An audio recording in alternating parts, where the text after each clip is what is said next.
Welcome to the Jordan B. Peterson podcast. This is season 4, episode 44. Quick update again. Dad is doing much better again. We spent some time at a cottage and on a boat, and he's feeling better than he has in 2.5 years. So thank God for that. In this episode, my dad is joined by 2 guests: nationally syndicated radio talk show host, New York Times bestselling author, and co-founder of Prager University, Dennis Prager, and Adam Carolla, comedian, bestselling author, and host of the Adam Carolla podcast. They spoke about their film No Safe Spaces, freedom of speech, religion, controversies in the film industry, and a variety of present-day political and global situations. I hope you enjoy this episode and have a great week. We'll be back to 2 episodes a week very soon. This episode is sponsored by Relief Band. If you're dealing with nausea, Relief Band uses acupressure points to relieve nausea. No side effects, and it's been proven to work. FDA cleared and all. It's great for pregnancy and morning sickness or random nausea, hangovers if you're the debaucherous type, chemo relief, whatever causes nausea. Relief Band is the #1 FDA cleared anti-nausea wristband that has been clinically proven to quickly relieve and effectively prevent nausea and vomiting associated with motion sickness, anxiety, migraines, hangovers, morning sickness, chemotherapy, and more. It basically works by stimulating a nerve in the wrist that travels to the part of the brain that controls nausea. Then it blocks the signal your brain is sending to your stomach, telling you that you need to be sick. Relief Band's the only over-the-counter wearable device that has been used in hospitals and oncology clinics to treat nausea and vomiting. The product's 100% drug-free, non-drowsy, all natural, 0 side effects. The technology was originally developed over 20 years ago in hospitals to relieve nausea from patients. But now through Relief Band, it's also available to you guys. Right now, Relief Band has an exclusive offer just for Jordan B. Peterson listeners. If you go to reliefband.com and use promo code JBP, you'll receive 20% off plus free shipping and a no questions asked 30-day money-back guarantee. So head to reliefband.com and use our promo code JBP for 20% off plus free shipping.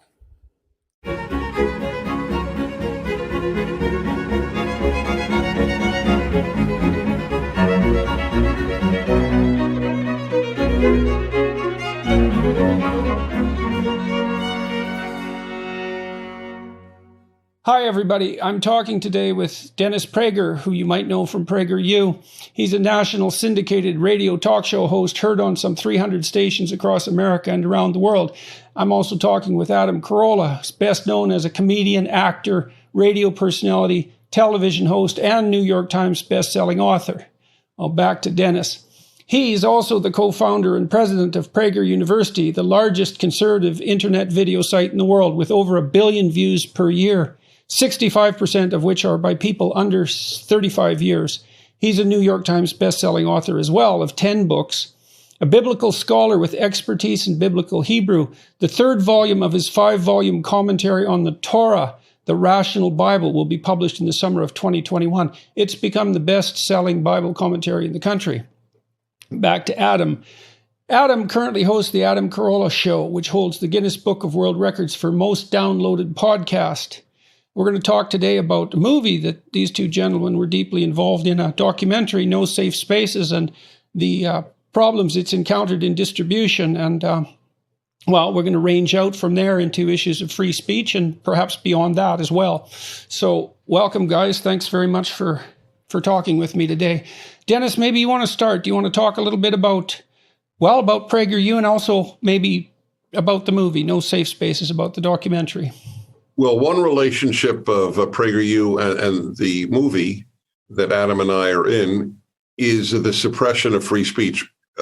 I testified at the U.S. Senate 2 years ago on what they were doing to PragerU videos. It may be the single funniest thing on YouTube, except for anything Adam Carolla does. And I'm not being cute. Adam Carolla is perhaps the funniest human being in the English language. He might even be the funniest in any language, my ability to assess that is limited. Well, I'm number 4 in Urdu. That's very impressive. I was wondering about Uzbekistan. No Urdu exists. That's the Pakistani language. where you want to crack the top 5, you better be familiar with it. That's great. Well, you see what I mean, Jordan. I have a big problem when I appear on stage with Adam, and that is I'm totally happy if he talks the whole time. All I do, then, do you know that this is not even answering your question, but I just want to say this, you'll get a kick out of it. So Adam and I have gone around the country doing events on stage, and he may not even know this, but there are times during the event, well, I will say to myself, Dennis, they're also paying you, so you should speak. I feel a moral obligation to talk, but selfishly, I just rather laugh because we all need laughter. And anyway, his insights are just deep. Anyway, so what I said was the funniest thing on YouTube was this. I was at a Senate subcommittee on the suppression of free speech, testifying about what's happening to PragerU, where hundreds of our videos are placed on the restricted list, meaning if you have a filter against pornography and violence, you actually can't see the video. So one of them was, in fact, one that I had given. I only give 1/10 of the videos. 90% are other people. But I have given a number of videos on the 10 Commandments, for example. And so Senator Ted Cruz asked the representative of Google, why did you people could see this on YouTube? It is still there. Why did you put Mr. Prager's talk on the 10 Commandments on the restricted list? And the man looked at Senator Cruz and said, because it mentions murder. And I remember humming the Twilight Zone theme because I felt I had entered an alternate universe. So what do you think the reason was, Dennis? I mean, obviously, look, that's got to be a bit of a PR nightmare for Google to do something like that. So it smacks of a certain degree of incompetence to begin with. And I like to hypothesize incompetence before malevolence. So why do you think it was censored, that specifically? And then why, with regards to, is it reasonable to call what's happening with PragerU censorship? And why do you think it's happening? Because, well, I'll tell you I'll answer the last one first, and this will help you realize that I think there's more malevolence than incompetence. There is never an instance in the history of the world, and this is my field of study since I was in graduate school at Columbia. That's why I studied Russian, was to read Pravda and visit the Soviet Union on multiple occasions and other communist countries. There is no instance in world history that is since the Russian Revolution of the left gaining power and not suppressing speech. Liberals are for free speech. Conservatives are for free speech.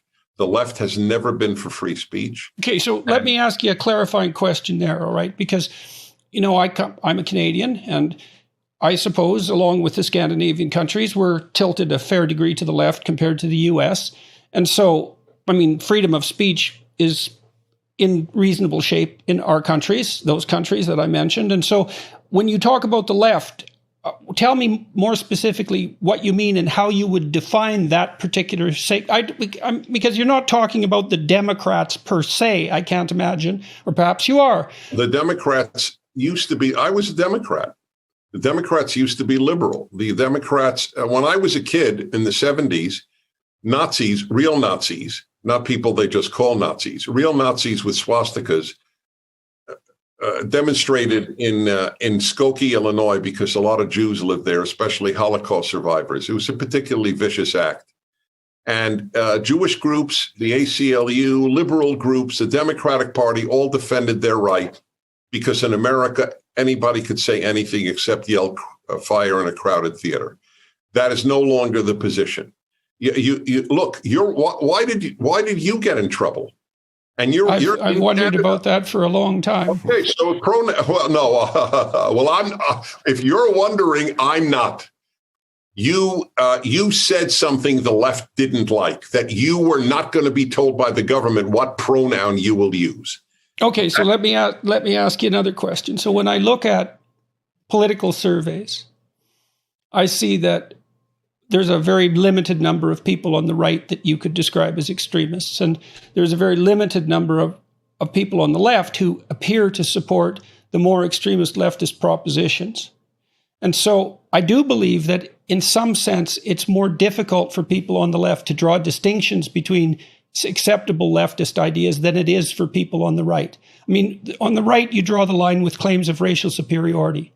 On the left, there's obviously trouble brewing on the extreme, but defining exactly where it is and drawing a border around it seems to me a relatively complex task. And well, you asked me why I got in trouble. I mean, I got in trouble because I said, well, I'm not sure where to draw the line, but that particular law, compelling speech, with its implicit theory of identity, that's gone too far as I'm concerned. But, you know, the fact that that caused so much trouble, I think, is indication of the fact that it's difficult to draw the line. And so, well, I'm interested in both your comments about that. Well, I think you're on to something with the extreme part of the right-wing party is pretty definable. And I think most reasonable people agree that the farthest right, Jews shooting laser beams into the sky and shooting down satellites or whatever crazy stuff comes out of QAnon or sort of far-right stuff, racial things of that nature. I think we can all agree that that's pretty definable and that most people on the right will not cross that border. And William Buckley helped with that, wouldn't you say? I would. But on the left, I feel like there's a much greater sense of, well, we don't agree with AOC, but we're not going to say anything about it. Or we're not going to define it, or the squad. Yeah. So there's a much more, I live in California. Most everyone, I work in Hollywood. Everyone's on the left.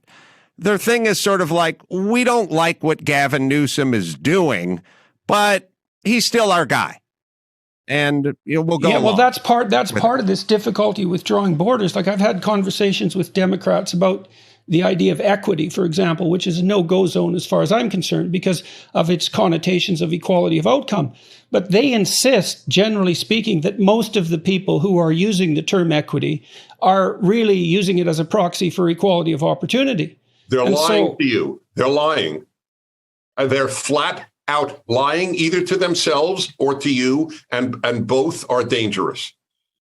Equity, why, if the word equity means equality, why don't they use the word equality? Well, that's my argument. It doesn't mean equality. Well, what do you think it means exactly? I know what it means. It means equality of outcome, just exactly what you implied it meant. That's all it means. And why do you think that's so toxic? Because it means standards don't matter. It means results matter. Is there equity in the NBA? How many Jews are in the NBA? How many Japanese are in the NBA? There's no equity in the NBA, and there shouldn't be. I only want the best basketball players, and I want the best pilots, and I want the best physicists, and I want the best. Do you know that they are dropping I follow music. I conduct periodically. I'm very into music. So the New York Times has advocated the dropping of the blind auditions for the New York Philharmonic.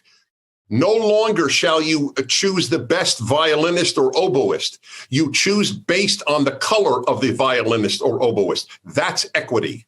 Okay, so you're making two arguments about equity. One is that it flies in the face of a rank order of value with regards to competence, and it's predicated on distribution of equality by immutable characteristics like race and sex and gender, perhaps sexual preference, all these things that have become part of the cultural context. And that's equity. And the word is being used because it doesn't mean equality of opportunity, which means a playing field that's open to everyone who strives forward and who are then chosen on the basis of their merit. And how would you define merit, just out of curiosity? Hey, me again. Sleep problems, that's what we're talking about right now. One of the best things you can do for yourself is to start getting enough magnesium. I recommend Magnesium Breakthrough by BioOptimizers, the only full spectrum magnesium supplement that includes 7 different forms of magnesium. Getting all of them in means that you'll potentially get to experience its calming, stress-reducing, sleep-enhancing effects. I prefer this brand because there aren't any synthetic additives or preservatives, not like many of the generic products you find in the store. Most of the vitamins you don't absorb, the ones that you get at a random drugstore. Magnesium is something a ton of people are low in. Optimizing electrolytes like sodium, potassium, and magnesium can help with sleep, leg cramps, and energy. And fasting, if you like to intermittent fast. If you're fixing your diet or trying to go low carb, electrolytes can help with the transition period too. For an exclusive offer for our listeners, go to magbreakthrough.com/JBP. That's magbreakthrough.com/JBP. And you could use code JBP10 to save 10% when you try Magnesium Breakthrough. And for a limited time, BioOptimizers is also giving away free bottles of their best-selling products, P3OM and Masszymes, with select purchases. So that's magbreakthrough.com/JBP to get a 10% discount, plus the chance to get more than $50 worth of supplements for free. I hope you enjoy the rest of the episode. And how would you define merit, just out of curiosity? Well, I'm sorry, Dennis, but No, I think the blind, it's really hard to quantify certain things like who is the best oboist. It's difficult, but that's why you put the curtain up and you decide. And you have experts listen. You have experts listen. It doesn't mean they're right. It just means the only thing they're factoring in is the ability or the perceived ability of the oboist on the other side of the curtain. And once you pull that curtain down, you sort of bring everything into question. Okay, so if you're trying to hire someone in the U.S., the laws are set up this way, and I know these laws quite well. So if you want to hire someone, you're bound by law, first of all, to do an analysis of the job requirements. So you have to make a list of what competence means in that particular context. So that's merit as defined by that job. Then you have to use the most reliable and valid test that's legally available, that's to do the selection, or you can be, or you're liable under the appropriate employment law. So merit has this very specific definition. It's sort of within occupations. So you define it within an occupation, and then you have to use a selection technique that assesses for that, and that should be blind to immutable characteristics like race, etc. And I mean, that's how the law was set up for years. And now we see this situation where this is restorative justice. That's the doctrine. Yeah. Is that what we're seeing? And why do you have a problem with that? Exactly. Well, I'll give you an example in my mind. Dennis brought up sports. I try to think, why as human beings are we so attracted to sports? Like, everyone loves sports, but why does everyone love sports? Why is the ratings for the Oscars plummeting every year and the ratings for the Super Bowl going up every year? If you just looked at a chart of the Super Bowl starting in 1970 and the Oscars starting in 1970, the Oscars, I think, outrated the Super Bowl. But at a certain point, the Oscars have, less than 10 million, and the Super Bowl's always, 40, 50 million. So what is that as human beings? What are we responding to? Well, what we're responding to is when we watch the Super Bowl, we believe that the best players are on the field, regardless of whether the entire defense of side of the ball is black or Asian. There's never, or anything. There's never been an instance of the owner's son starting on the defense or the coach's son starting on the defense. Now, it doesn't mean there's not a 12th guy who's on the bench who is actually better, but it means in the coach's eye, these are the 11 best players to put out on the defensive side of the ball and the offensive side of the ball, and we never question it. When you then watch the Oscars and you see a lot of the diversity and a lot of the forced diversity, you think to yourself, are these really the best 7 or 8 films of the year, or are we trying to conjigure it some way to open it up for things that are better or different, I should say, than just the best film? And once you start down that path, I argue it's a very slippery slope. We tune out. We lose interest. What's the big beef on the Oscars best films every year? It's like, I didn't see half these things, and were they really the best film? And then I saw two of them, and I didn't like them. So you don't think we trust the selection process? No. So I wanted to answer your question. You said, why do we like sports so much? And that'll lead me to another question that maybe I can direct to you. So I think Dennis will find this interesting. Maybe he'll agree, maybe he won't. But the word sin is derived from the Greek word hamartia, which means to miss the mark. And so it's an archery term. And, people are very, very goal-directed. And what you see in sports is the assemblance of teams of excellence competing and cooperating, because they're playing the same game, so that's the cooperation, to hit the target. And every time someone excellent hits the target, it inspires awe in the audience. And that's why everybody leaps up, sort of not even of their own accord, right? They're possessed by the spirit of the game. And so there's something that's very, very deep going on in a sports spectacle, because we're all participating in the celebration of the team effort to facilitate the ability of the individual to attain the goal. And that runs through sports. It's dramatized in a way that's not rationally criticizable. And your point is, if that's gerrymandered, then people won't appreciate it anymore. But here's the question I have for you. Why do you think that the meritocracy of sport is so widely accepted and not a subject of public attack, when there is a public assault on the idea of merit in almost every other domain? Why does sports get a pass, so to speak? As I believe in sports, we would all realize the absurdity if we tried to mess around with the meritocracy of it.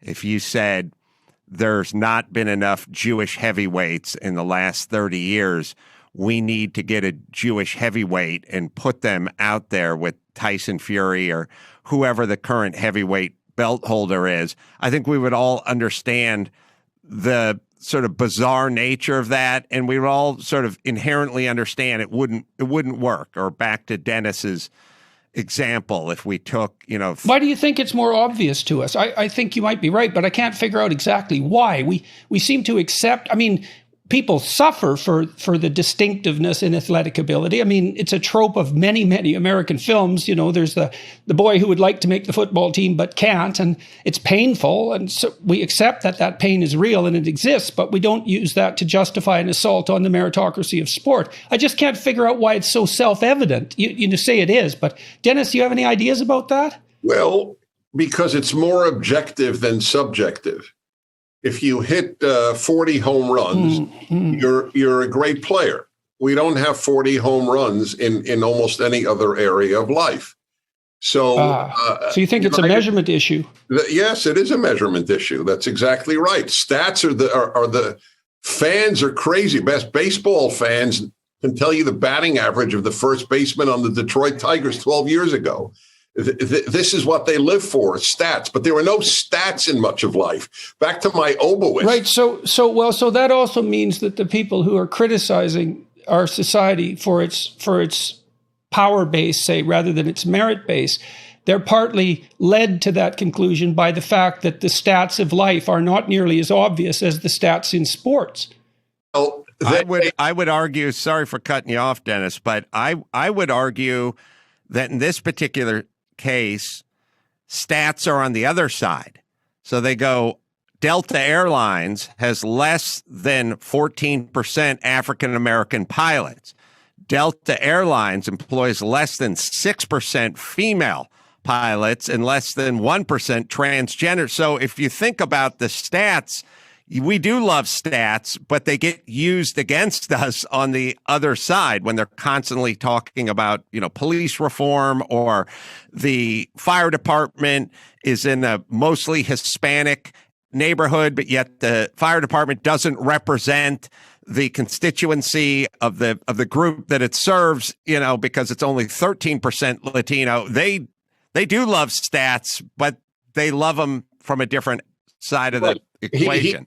Right. But exactly. But those are not stats of excellence. Those are stats of what Jordan calls immutable characteristics.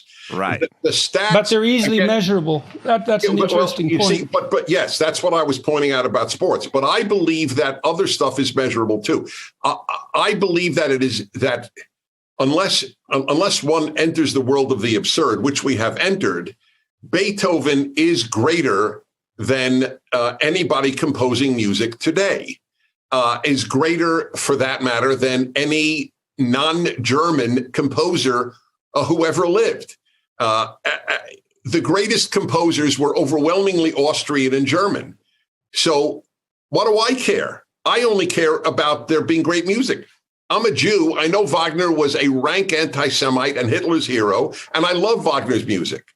I don't care when I listen to his music. When I hear The Ring or any of his other operas, the man was a genius.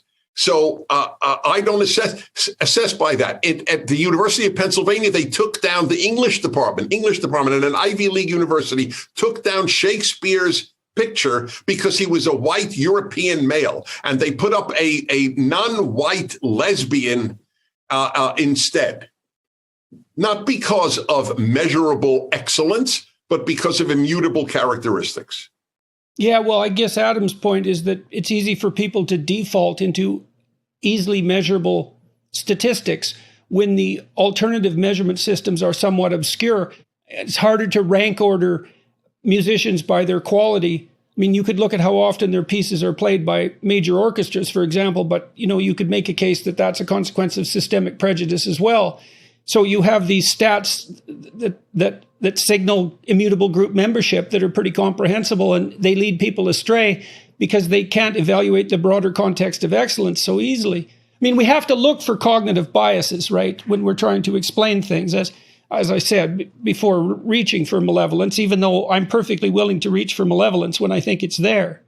So let's move back to no safe spaces and to censorship. If you don't think it's malevolence, what do you think is the justifiable reason for taking down Shakespeare at an English department? Well, that might be envy and resentment. That could well be. I mean, I talked to somebody interesting recently, Paul Rossi, who is the New York teacher who stood up against the politically correct incursion into the private school, Grace Church it was. And he talked about the attraction that postmodern theory held for him when he was an undergraduate. And he said he really wanted to be a creative writer, but he really didn't have the talent for it. And so it was kind of annoying for him in some sense to be exposed to all these great authors because it represented a pinnacle that he couldn't scale. And then when he was introduced to postmodern theory, which critiqued all of these great authors as perhaps not great at all, let's say, it satisfied some vengeful and resentful element of him. I mean, he grew out of that and was able to talk about it, but I think he made a fair case. And as I said, I'm willing to identify malevolence, but for me, it's a last reach. I look for cognitive biases and that sort of thing first. And I mean, I think too, you look at so many people that are attracted to radical left ideas, for example, they're predominantly young people, not only, but predominantly. And, they're looking for a causal myth, let's say. They're looking for a myth and a causal explanation, and it's fed to them. It's not a surprise that they devour it. And some of that's malevolence because it gives them a target for their resentment and their anger, but some of it's just ignorance. They haven't been taught a more comprehensive viewpoint. I mean, you're trying to do that, at least to some degree, on PragerU. And you're having some success with young people as well, which is quite interesting. Right. I don't charge the young people with malevolence. I charge the people teaching them with malevolence. People who teach the 1612 narrative are malevolent. They loathe the United States, and this is their way of destroying our society by teaching young people that it was founded in order to preserve slavery. It's a gargantuan lie. And again, I just need to say this again. To the dismay of many of my fellow conservatives, because I read comments on my pieces on the internet. I'm interested in comments. And many think I'm a fool, or no, they don't say naive, for distinguishing between liberals and leftists. But it's a huge distinction. And the only way for the salvation of the West is to teach liberals that the left is their enemy and not the right. That is the key task of all of us. Liberalism has nothing in common with leftism, and it has everything in common with conservatism. So what do you think that liberalism and conservatism have in common? Where's the common ground there? Free speech. Let's begin with free speech, the subject of this.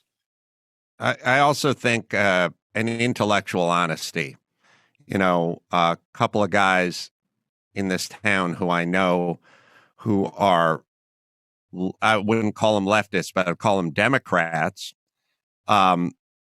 and probably progressive, who are also liberal in a true sense, are Bill Maher and attorney Mark Geragos. They're both vote Democrat, but when subjects come up, they're intellectually honest. And you end up agreeing on quite a few things with these folks just because they have an intellectual honesty. So, you know, they may be on the left when it comes to some social issues or maybe some border issues, but they do understand governmental overreach and tyranny and oppression and things like that, especially as it pertains to COVID. And they have an intellectual honesty. A perfect intellectual honesty subject is Israel versus Palestine. If you're on the left, you have to side with Palestine. If you're liberal, you can vote Democrat, be liberal, and intellectually understand that Israel's not the problem in that region. And that's a pretty good yardstick, I would say, to measure liberal versus leftist Israel. Okay, so Dennis, you're drawing the distinction between liberals and leftists, and it's the leftists that you're having the trouble with. So here's a question for you. So if the liberals and the conservatives have common ground, and they have the right behind them, so to speak, I mean, the correct, let's say, the honesty, and the whole weight of, I wouldn't just say Western civilization, but the central civilizational tendency, because I think it's a mistake to identify this reflexively with the West. But in any case, why has the left become so attractive? What are the liberals and conservatives doing wrong with regards to the education of young people or to the marketing of their ideas? I mean, well, what's happened here? All right, you're right. That's a very fair question. I did research on the 5 embassies that showed the Black Lives Matter banner. U.S. embassies around the world, 5 that were identified. One of them was the United Kingdom, the largest U.S. embassy in the world. And I looked up in each case who the ambassador was. I was curious who would put up what I consider a hate group banner in front of the American embassy. And it turns out, fascinatingly, that the UK, we don't have an ambassador to the UK. We have a chargé d'affaires. The head of the embassy in the UK is a woman. And in the Wikipedia entry, it noted in passing that her mother is on the board of the New York Civil Liberties Union. And I mentioned that on my radio show. And I said, you know, leftists really do tend to perpetuate themselves better than we do. The number of conservative parents with kids who are on the left is far greater than the number of leftist parents with kids on the right. But the reason is obvious. The reason is they have everything. They have kindergarten, they have elementary school, high school, college, university, postgraduate, the media, sports, late night television. There is nothing that we have except independent voices like the 3 of us here, and thank God others in addition to us. That's the reason. If the schools were all conservative, then the leftist parents would have a very difficult time keeping their kids leftist. It's not funny. When I talk to left-leaning people in the United States, they feel that they're on the defensive. They feel that the right has more power. They point more to state governments, for example.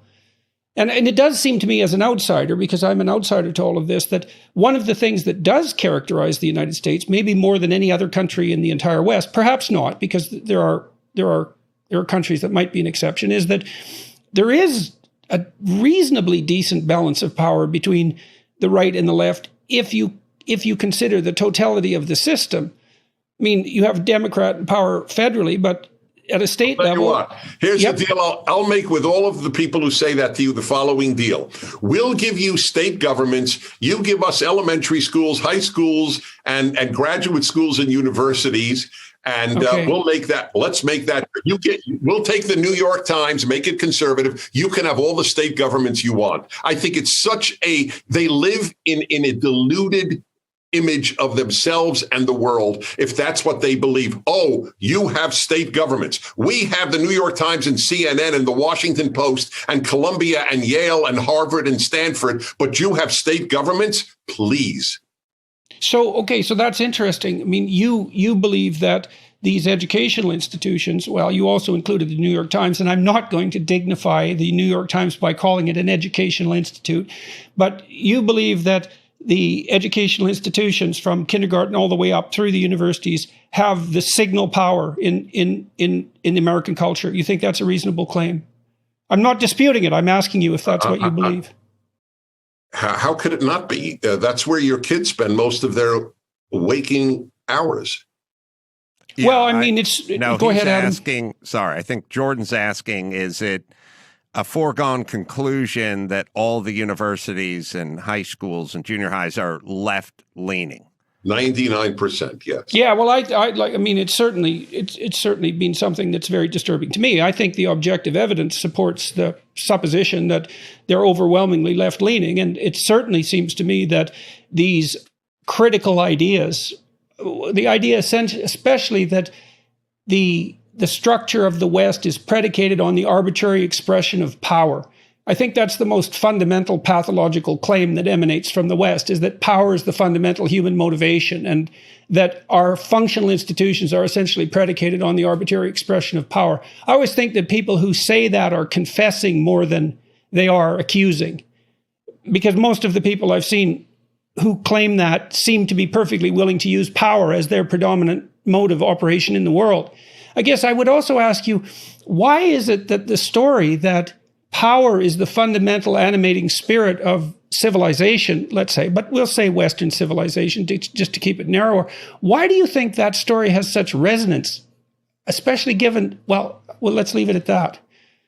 I have thoughts that also pertain to the schools, because to me, and then I'll answer your question, but I'm curious at what are the origins of schools, and why to the left and not toward the right. So if you got a group, and we've all done it, where they go, we want you to speak to a group of commercial property builders. You know, these guys do tenant improvement work, and they do commercial work, and they're real estate developers and engineers and architects and builders. You'd know who you were talking to. I mean, you know what their politics were. Just a small example. In my spare time, I like to race cars. All the guys who show up to the track, they basically have the same politics. And the reason they have the same politics is because they live in a world where they have to prepare their car, then they have to go out and execute it, and they have to drive their car. And it's a real meritocracy, because someone's going to get the checkered flag and someone's going to come in last. And they have a sort of collective mindset, just like, you know, most people who run a small business have a sort of mindset. They want less regulation and lower taxes and breaks, and they tend to be Republicans. So what are we finding on school campuses? Well, school, who is attracted to be a professor? Who's attracted to be a school teacher? It really is a little slice of socialism here in the United States. We're basically saying you get a job, you don't get paid that much, but you can never get fired. You'll get tenure. It'll be an easy life. You'll never really have to hang your neck out or your shingle out. There's no chance you're going to go bankrupt. There's no chance you're going to be at the top, and there's no chance you're going to be at the bottom. You'll just sort of have a job forever. So those are the people who are attracted to the profession. Nobody I know who's an entrepreneur is attracted to be a school teacher. Maybe later on, after they've sold their third company and have, you know, more money than they can count, they want to go back in and teach some business classes or something like that. But you're attracting people who have a little bit of a socialist bent or leaning just from the beginning, versus folks who want to go into the military or folks who want to start their own small business. Now, how long would it take for those people to start indoctrinating your kids? I don't want to use a word that's that strong, but it's essentially getting them to sort of think the way you think. I use this example. What if all teachers were vegetarians? This said vegetarian. How long before your kid came home for Thanksgiving and said meat was murder? it would be impossible for them not to sort of have that through osmosis or beyond sort of push that agenda to your kids. So it's going to go this way. It has to go this way because the campuses are inhabited with people who naturally lean toward that and lean away from the entrepreneurial spirit. Then once the kids graduate, they end up at the New York Times, and now the New York Times is the New York Times. So this shall continue, in my opinion, because it's at its fiber. That's what it's based on. I was talking to a group of Canadian dissident academics yesterday, and one of them, Janice Fiamengo, she's a former feminist, a former English professor, and who abandoned her leftist ideology a number of years ago and has become a very vocal and articulate critic of leftist activism in academia. And she pointed out something quite interesting that's a bit different in terms of its causal pathway, let's say, in the universities. You know, back in the 60s, women's studies was established, and women's studies putatively was about women, but perhaps it was mostly about critique of male dominance. And so then perhaps it was particularly about critique of dominance. And that idea got a toehold in the universities and started out with women's studies, but spread to the whole grievance studies industry. And that's more or less taken over the administration and, you know, pushed its tentacles out into the rest of the faculties as well. Literature, English literature in particular, the humanities more generally, the social sciences to some degree, and now increasingly biology and physics. It's not so much a temperamental argument, you know, as a structural argument that we set up an institution that was based on, what would you say, resentment and hatred, at least to some degree, and then that generalized across the disciplines. Well, yes, I agree fully with that. I just want to go back to the question you posed about power. You you offered a throwaway line, which I thought was utterly correct and insightful, that when the left talks about power, it's confession rather than accusation alone. That is, and here is a massive disadvantage to people who are conservative. I'll use myself as an example only because I speak for many in this way. I have been asked to run for office all of my public life. And I actually once did file to run for senator from California, and then I woke up sober, and I don't even drink.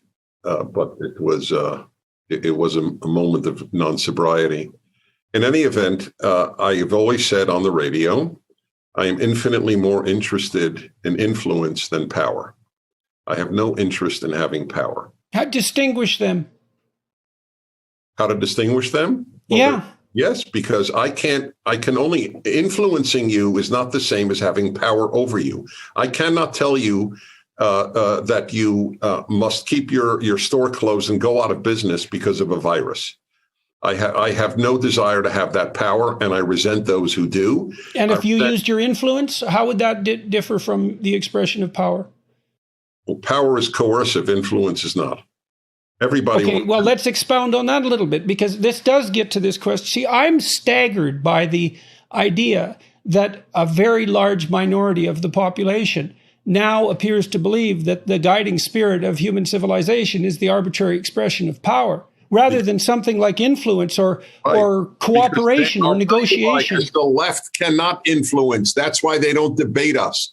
I have had the number of leftists who have accepted invitations to my radio show in 35 years can be counted on the digits of your hands and feet. I even had Howard Zinn came on to my show. I have extended to. I have said I will pay $1,000 to any New York Times columnist other than Bret Stephens, who comes on anyway, to come onto my show. I will travel anywhere to debate them. But it doesn't happen. I'll pay $10,000 to have any black leader debate Larry Elder. They'll never do it. They don't debate. Because they're crappy at influence. They're great at power. And that's what they know, power. And so they would say, well, you call it influence because that suits your moral that puts you in the moral high ground, but you're a privileged person. You're white. You have you have access to a huge media empire. You can say what you want and you can talk to millions of people. You call that influence, but we call it power. And part of it is because you didn't deserve what you have. And that's a consequence of your privilege. And I mean, this isn't something I believe, but... So how do you explain Oprah Winfrey?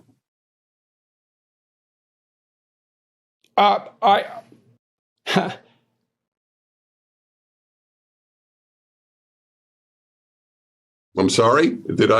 Are we still on? Well, because Jordan had to switch between the person that was trying to punch holes in your point and then back to himself. So I don't think Jordan knew how to reply in terms of should I reply as myself or the naysayer that is talking well, about I couldn't come up with an argument from the perspective I was trying to, put forward. I mean, I think Oprah Winfrey was successful because she's credible and remarkable. That's my hypothesis. But okay, so she's a token. How about that? She's a token. Yes, she's a token. So it's the number of black influencers in our society. Is Don Lemon a token? I mean, it becomes an absurdity after a certain period of time. Anyway, it's a non sequitur. Whether or not I have an advantage being white is a non sequitur to the issue of I don't want power over other people. We conservatives want to be left alone. The left does not want to be left alone, and they don't want to leave you alone. I want to leave you alone, except for the most obvious things. You can't murder, you can't steal, etc. But by and large, we want to leave others alone. I know they will raise abortion, but if they don't acknowledge that abortion is at least a moral issue, and there is an issue whether it should be banned, I fully acknowledge that, but there is no issue about whether it is a moral issue. They deny that it's even a moral issue, that the human fetus is worth less, literally worth less than a hamster. There are laws protecting hamsters. There are no laws protecting the human fetus. I mean, it's so. But other than that, they can't come up. We don't want to intervene in your life like they want to intervene in ours. That is why the masks issue became one political. You would think it's just science. By the way, if we did follow the science, the New England Journal of Medicine last year, which nobody bothers quoting, did say that they were essentially worthless outdoors, and they weren't worth much indoors either. Then they went and said, oh, of course, we weren't saying people shouldn't do it, but they didn't take away their original case. They want the mask issue is in large measure what conservatives think it is: power, not science. Well, I think we, fortunately, in a bizarre way, just lived through this experiment called COVID-19. You pretty much could divide the country into red states and blue states. So if you just sort of looked at it as an experiment, let's just see if we can remove the politics of sorts from it, and even the disease itself or any knowledge we have of it, of personal people who died or people who got it or whatever it is. If you just sort of looked at it more as a metaphor, you take the country, you take the blue states and how they reacted. Dennis and I are in California, or you could have Gretchen Whitmer in Michigan. The blue states were telling you, don't go boating. California arrested a guy who was paddleboarding alone in the Pacific Ocean. I mean, the footage is breathtaking. It's literally a guy on a surfboard with a paddle standing alone, nobody within yards, maybe miles of him, and a boat pulls up and they literally arrest the guy on the beach, which obviously is much more dangerous than whatever it is he was doing alone. But if you just said, let's just do let's have a little experiment. This disease showed up. How did the right-leaning states act, and how did the left-leaning states act? Well, that's all you need to know. I mean, it doesn't need to be a virus. It's the left snapped into action and started doing what they wanted to do, which is control. California's Gavin Newsom and Mayor Garcetti and all, they all jumped into control because that's what they wanted to do. it's almost like we all had those friends. Do you guys know if there's any data on death rates between red and blue states? Any reliable data? Because that'd be quite interesting. Yeah, there is reliable data. And you may recall that when Texas dropped all of its mandates, the president of the United States said it was Neanderthal thinking, and there was absolutely no spike in cases or deaths in Texas. Nobody talks about it now because the president said something incredibly stupid, but typically of the left. They dismissed all freedom-loving policies with regard to this particular disease. We should have followed what Sweden did. I never thought in my life that I would use Sweden as my moral model in Western society, but the world is not fully predictable. But I think we have our answer as to which side wants more control, because the outcome ended up being the same, or in many cases better for the red states. So it had really nothing to do with science, and it really didn't have anything to do with data. It's just the left saw it as an opportunity to do what they want to do, what they're inclined to do, which is control. And the right is the argument that Dennis made, tried some things, but they were trying to refrain from the sort of totalitarity of what the left was doing, which is total control. So it was a little experiment. We just went through it. We got the results, and I think it's pretty self-evident at this point. It is. All right, so let's go back to the movie, if you don't mind. We took a large detour, and it was worthwhile. But you tell us about No Safe Spaces first, and then tell us about your attempts to get it distributed. Or the attempts to get it distributed.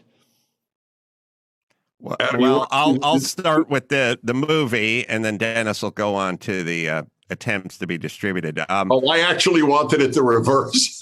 Okay. But that's fine. Either way.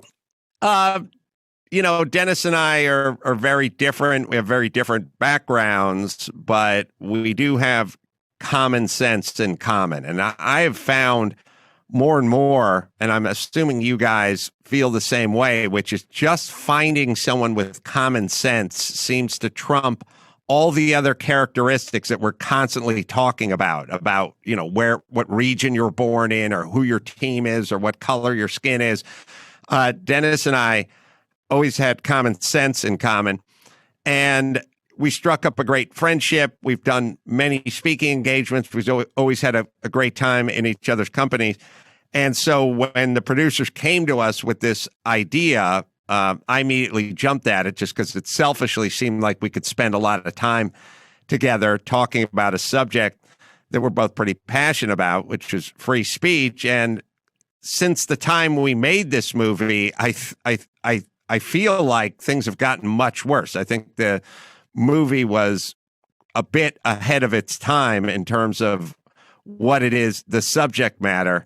And now I feel like in just the 3 or 4 years since we started, this free speech issue has gone into overdrive. Go ahead, Dennis. Yeah, a word on the movie and then a word on the distribution. I've said from the beginning, and I'm neither arrogant nor humble. I just pretty much try to see myself in life objectively. And I have said, this is a great movie, and it's not a great movie because I'm in it.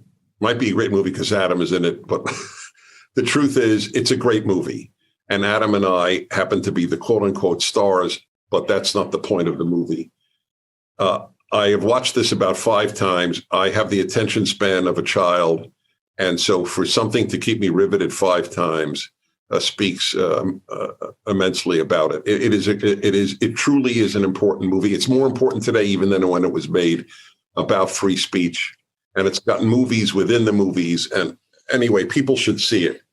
I'd like to point out too, just as an advertisement of sorts, there's a Canadian equivalent to that movie called Better Left Unsaid that has faced the same sort of distribution problems that you guys have faced. And it focuses on issues that are more germane to Canada, although also relevant to the US. And so well, they deserve a note. They deserve a mention. So I'm glad you pointed out. I happen to think that things are worse in Canada than in the U.S.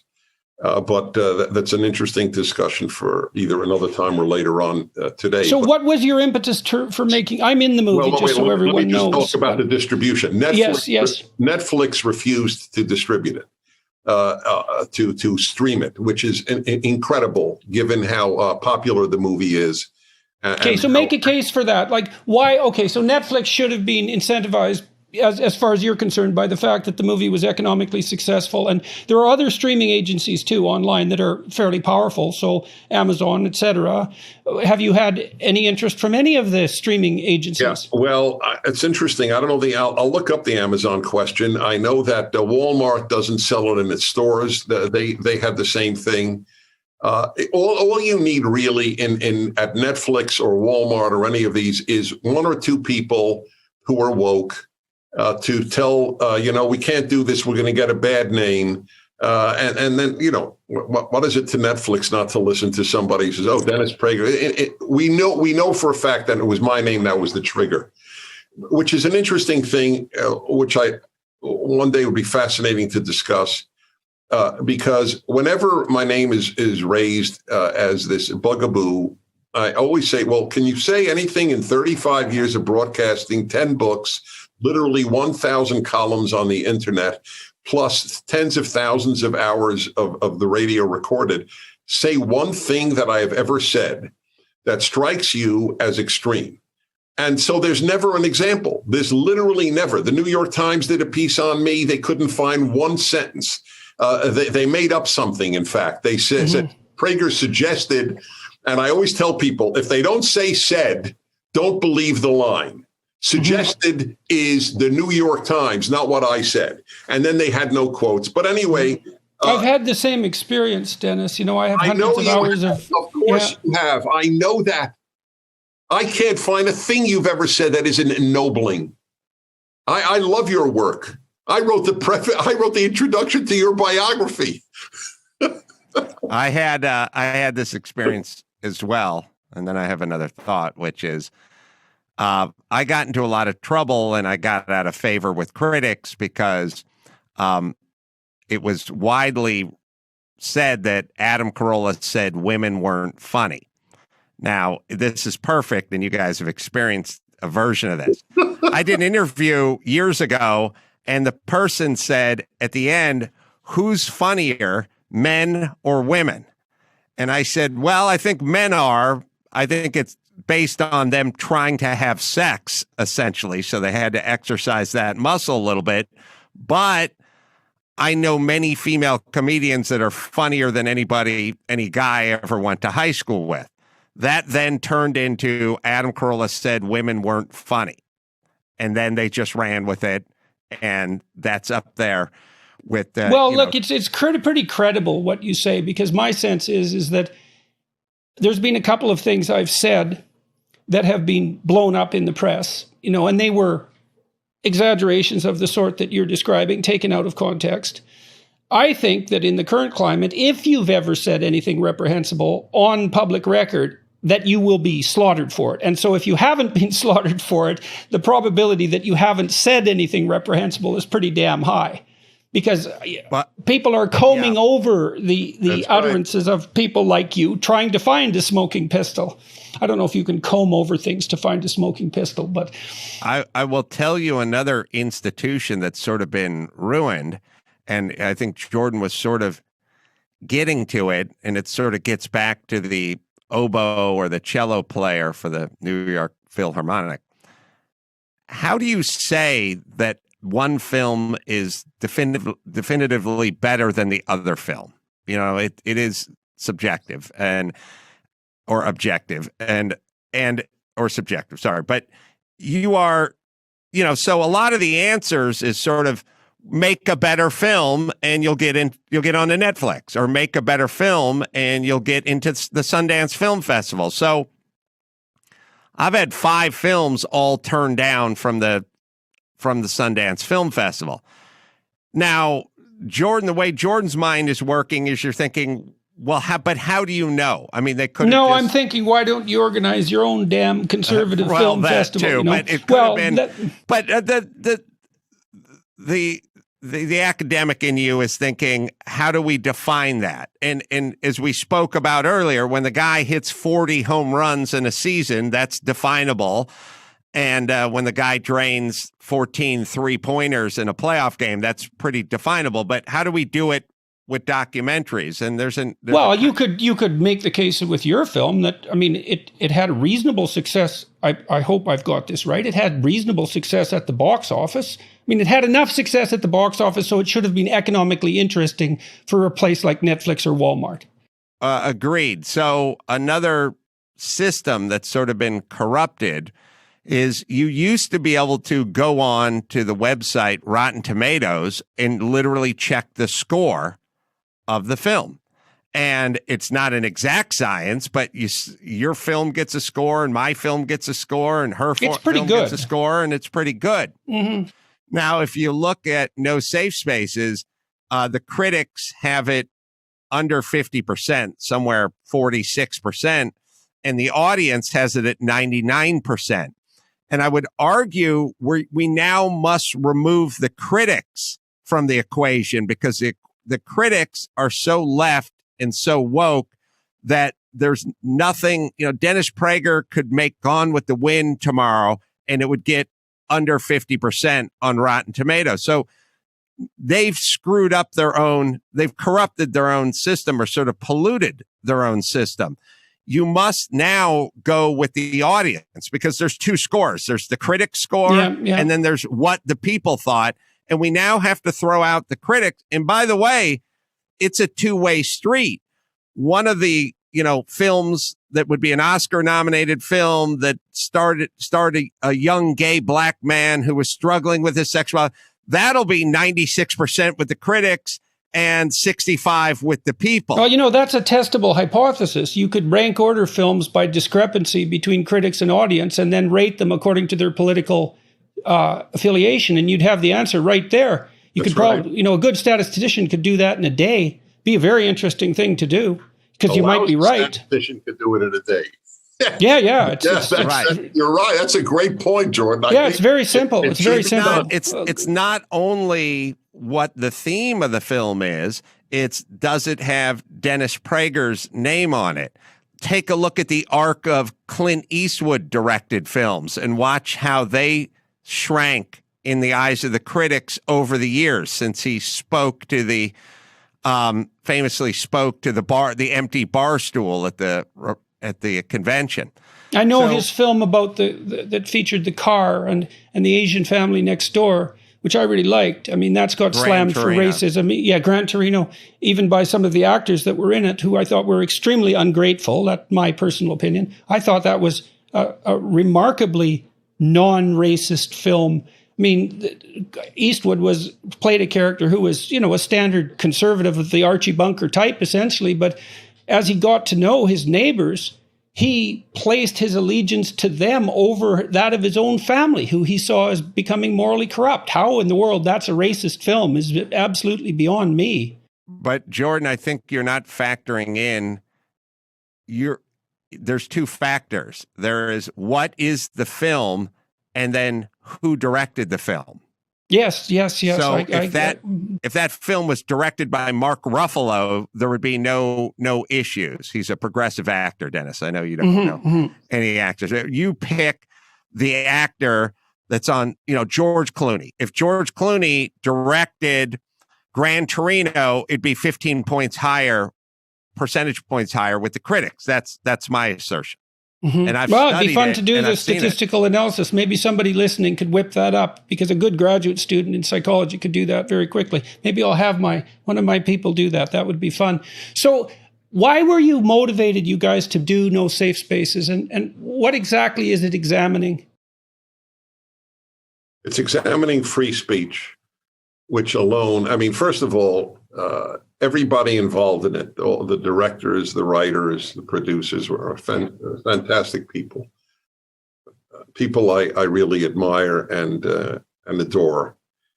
And originally, it was with me. And then very early on, they said, would you like to do it with Adam Carolla? And I don't know if your viewers are able to perceive this, but we really do adore each other and respect each other. And so the thought of doing this with Adam was,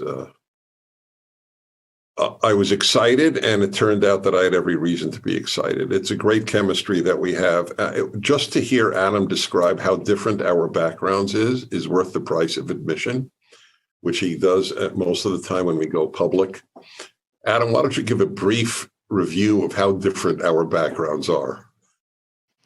Well, first, our similarities. We're both over 6 foot, and that's where it ends. Dennis is, in New York. He's an East Coast guy. I grew up in North Hollywood, California. Dennis is a scholar. I was put on academic probation at a junior college. Dennis likes symphonies. I like prog rock. He likes gefilte fish. I like Philly cheesesteaks. Where does it end, Dennis? Well, what about the religious difference? Oh, yes. He's a very religious Jew. I'm essentially atheist / pagan. So there's again, but the thing I always find about Dennis is an intellectual honesty and a pursuit of truth. And again, he's not interested in converting people. He's interested in having a dialogue with people. And I don't know what happened to that process.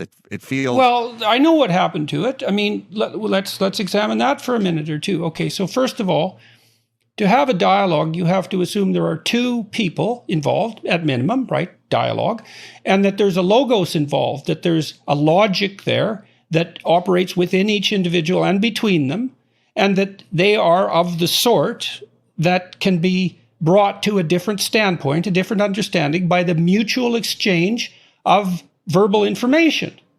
And so you have to believe that there's an individual on both sides who has something unique to contribute and who can learn as a consequence of rational negotiation, and that dialogical process is the means to that. And if you don't believe that there's an individual, you believe that there's group identity, and you don't believe that there's negotiation and goodwill in that verbal exchange, you only believe there's an exchange of power, there's no dialogue. And so that's why, at least nominally, why the leftists that you described, the radicals, won't debate with you. I mean, there's no debate. You see, it isn't... The people the liberals and the conservatives think that free speech exists. The radical critics don't. It isn't about whether or not that free speech should be allowed. It's deeper than that. It's whether or not there is such a thing as free speech. Like, when the critical race theorists and so forth say that that they're offering a fundamental critique of Western civilization, I think the idea that it's Western, as I said, is somewhat in error, but that it's a fundamental critique, they mean that. They mean all the way to the bottom. And so one of the ideas that's being criticized is the idea of individuals, the idea that we can have dialogue, that there is logic, that there is a logos that operates between people. That's all on the table. And that's why there's no reason for debate. Besides, you don't have anything to say, Adam. You're just an expression of your group. And if you don't know that, that's just your ignorance, or perhaps your malevolence, or your self-serving power, something like that. I mean, this really is a fundamental critique. Yeah, Adam is a representative of construction workers. That's right. I'm a hard hat. Yeah, you're right. I think there is circling back to Israel and the trials and tribulations. I think we sort of make a mistake, and we've run into this abroad with a lot of foreign policy, is we assume they want what we want. You know what I mean? Like, everyone wants to live in peace. Everyone wants freedom. Everyone wants harmony.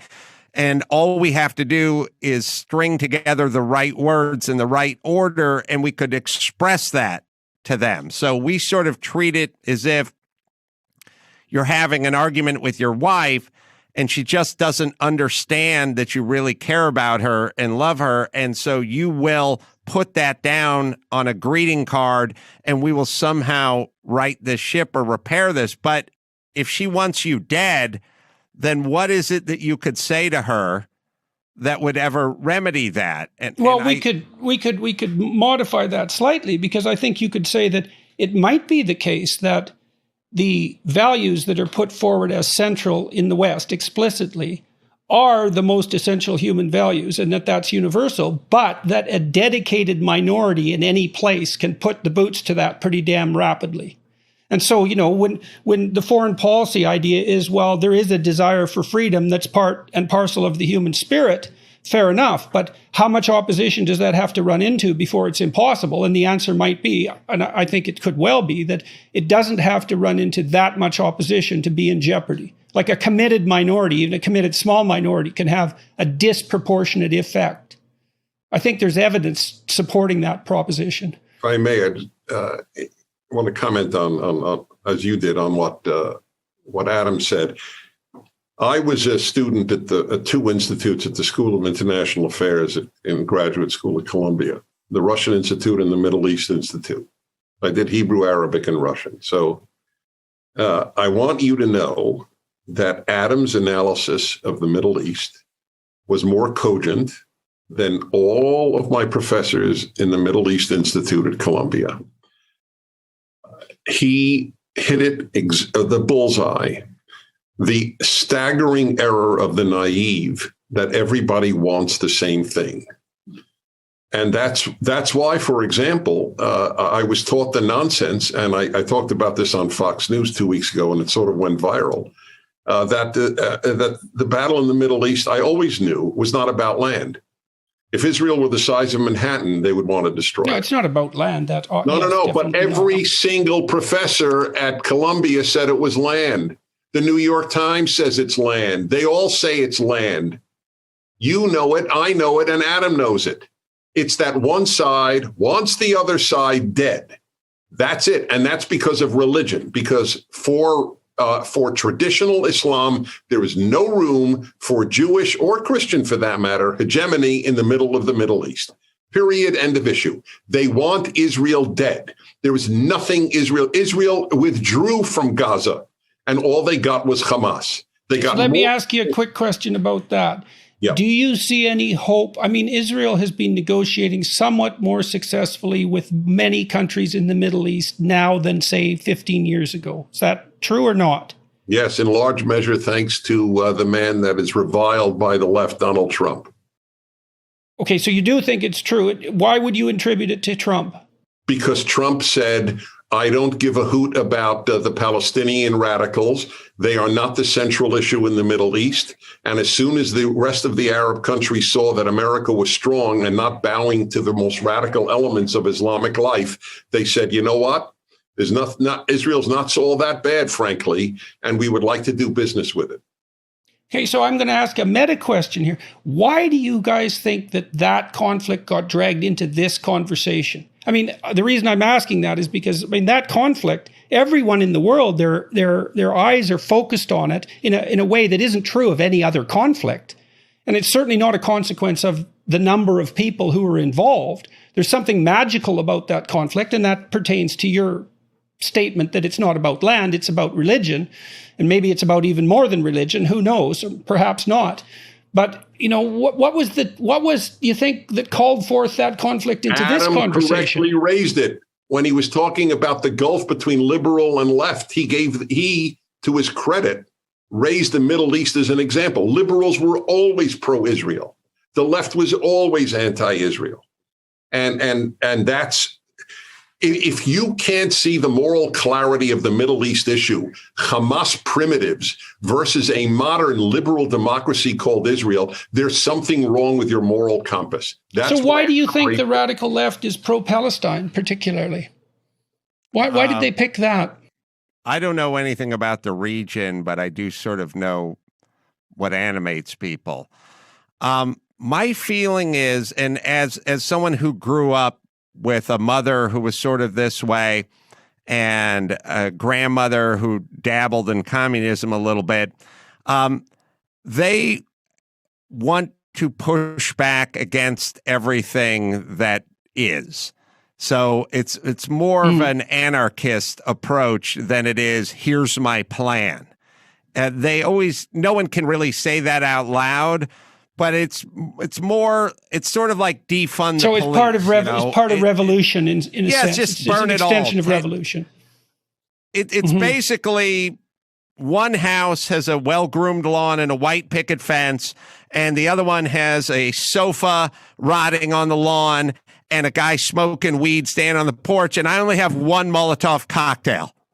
What direction do I throw it? It's always going to go toward the house with the white picket fence if these people are lighting the Molotov cocktail. Well, one of the things I have noticed about in my discussion with well-meaning people who tilt more to the left, say, than you guys, is that they are generally relatively unwilling to consider the role of dark emotions in political motivation, right? They tend to think things like, well, the people on the radical left, their heart's in the right place, but their means are wrong. But what they're trying to do is to stand up for the oppressed, however badly they're doing it. And I think, well, I had this experience. You can tell me what you think of this, but it really, I just re-encountered it. I was looking at the discussion I had with Slavoj Žižek a few years ago about Marxism. Putatively, that isn't really what the conversation ended up being about. But I offered a 15-minute critique of the Communist Manifesto at the beginning. And at one point, I described it to the audience as a call to bloody, violent revolution, which is what it was. And there were a lot of people in the audience, a disproportionate number for my audiences, who had come to see Žižek kick the slats out from underneath me. And so there were a lot of people who were very far left in the audience. And when I said call to bloody, violent revolution, a good fifth of the audience cheered and laughed. And it stopped me in my tracks because it was quite chilling. I heard the mob in that moment. And, it was a Freudian moment. Freud noted that people often laughed at things that had deep psychological significance, and also that you could express your true feelings when you were hidden in a crowd.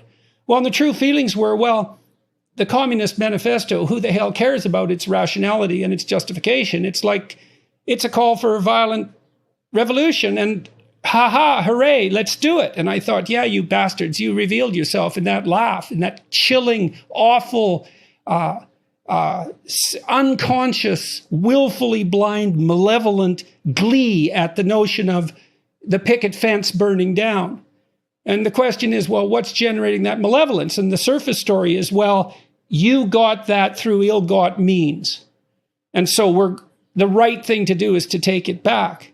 And that goes along with the claim that power is the fundamental motivation. What I can't understand is how the hell those of us who don't believe that have been so weak, let's say, that we allowed the educational institutions to be overtaken by people who are propounding that preposterous doctrine. It's like, what the hell's wrong with us? Conservatives and liberals alike. What did we do wrong? Well, they know what they're doing in that they know everyone's Achilles heel is a claim of power, especially power that's ill-gotten. Your dad's rich, now you're rich. Yeah. And then your grandfather was a landowner. Right. And then race, right? So why do you think they weave race into every single subject? It gets the other side to shut it up. Yes. And you don't have to prove your point. You just call everyone a racist. And we can. Well, yeah, you put them on their heels right away, right? Because if you're yelling about systemic racism and I object to it, I'm instantly a racist. It's so convenient. But that still doesn't excuse our weakness in the face of that. Now, Dennis, you put your finger on something. You said the thing about conservatives is they like to be left alone. Mm-hmm. Well, so maybe that makes conservatives particularly weak in the face. Yeah, right. Okay. You see, we have fulfilled lives outside of power. I am fulfilled in so many arenas, having nothing to do with political power or running the Board of Education in my local district. I am fulfilled by my religion. As you heard, I'm religious. I am fulfilled. I love America. I love my Judaism. I love my family. I love my friends. I have synagogue every week, one that I helped found. I mean, my life is so rich, not to mention my music, but theirs isn't. Their richness derives from political activism. That is their raison d'etre. And as Adam pointed out, the term I use is chaos. Okay, so let me bug you about that for a minute. So I have some sympathy with your argument. I think there's empirical data, if I remember correctly, showing that the most unhappy people are left-leaning men. Right. Okay, so but we'll leave that to the side. Oh, really? Not left-leaning women? I think it's a tie. So I can't remember the data well enough to cite it with perfect accuracy. So, but look, so there's young people, they go off to university and they're looking for this sense of involvement that you just described. Okay, now the leftist propagandists who are teaching them, let's say, are appealing to that and offering them a kind of romantic adventure. Now, that matches their developmental need at that point. That should be the point at which they're richly encultured by an intact myth, something like that.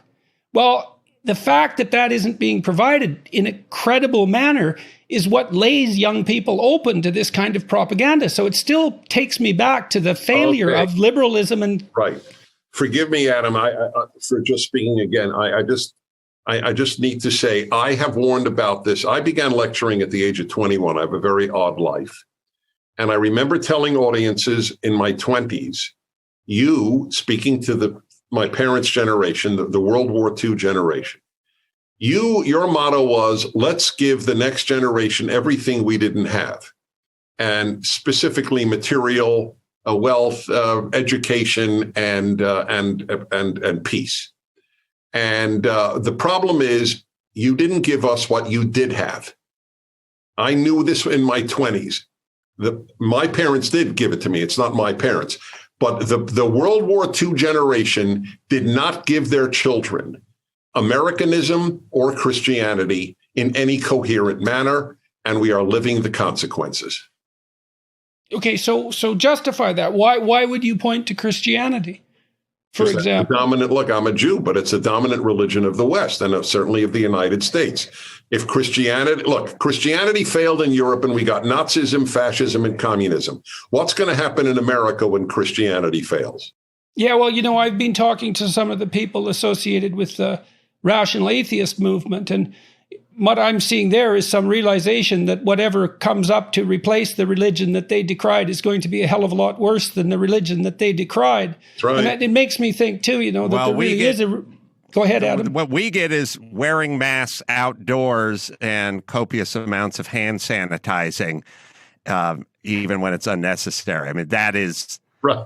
What COVID has taught us, that this is the new religion. It transcends science. In many cases. Guys, I've got to jump off because I have to begin my podcast. But I thank you so much for having me, Jordan.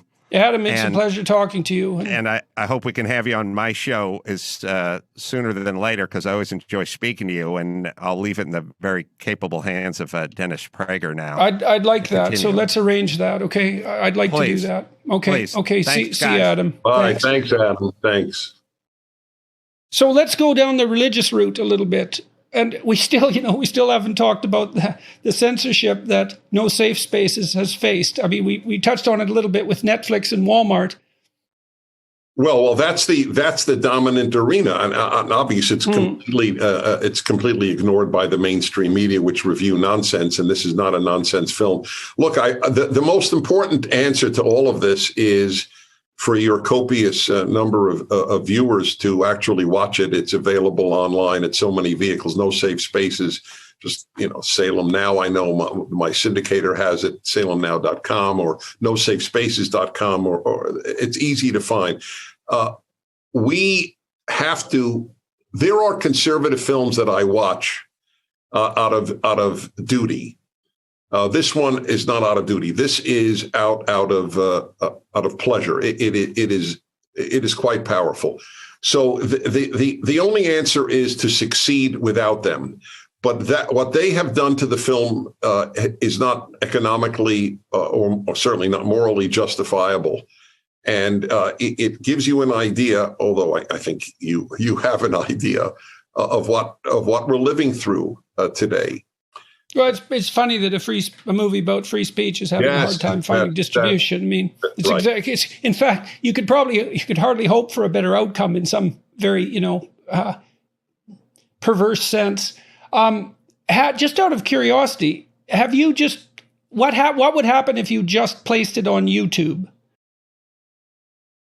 What would happen if we that's an interesting, I don't know the answer. I would have to ask the producers. I only know the content more than that.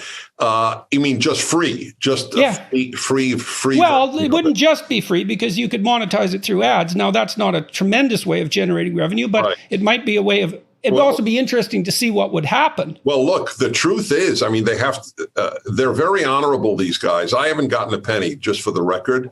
I didn't do this for money to begin with. I would have been happy to make money. I'm not anti-money, but I didn't do it for money. I did it because I believe so strongly in the message and the greatness of the film. But their first thing was to repay the people who did invest in the film. And that's, I know. So that's one economic constraint that can't be shaken so easily. That's right. It was an expensive film. As people will see, it is really well done. But we're living, Jordan, we're just living in a different world. I'll give you a great example. You'll find this fascinating. I was on Bill Maher's program, and I know you've been. I was on a year and a half ago, right before the lockdowns. I never say, by the way, COVID. I always say lockdown. And I was on it October, actually. The lockdowns began in February or March. So he was talking about how much Donald Trump lies. And I said, as much as you think he lies, it doesn't compare to left-wing lies. He says, really? Like what? And this is, by the way, you could see this. Anyone could see this on YouTube, my appearance on his show. So I said, well, for example, that America is systemically racist. It is one of the greatest lies in the history of the world. In fact, in my view, I think it's not a lie. I think it's an anti-truth. Because lies just slip by, right? An anti-truth is a lie that's so egregious that it's the opposite of what's true. I love it. I will cite you, and I will always cite you. I will never claim that I made up that term. That's great. So, in fact, you will like that. What I have said and written. I taught Jewish history at Brooklyn College, and I've written books on Jewish history. So I have said that this is the greatest national libel since the blood libel. The medieval blood libel, for those of your viewers who don't know, is when Christians accused Jews in the Middle Ages of killing Christian children to use their blood to bake matzah for Passover. Which was equally evil and absurd. Massive numbers of Jews were tortured to death as a result, and all of the Jews of England were expelled from the whole country as a result of that libel. The second greatest national libel, in my opinion, is that America is systemically racist. America is the greatest attempt at non-racial, multi-ethnic, multi-racial country in the history of the world.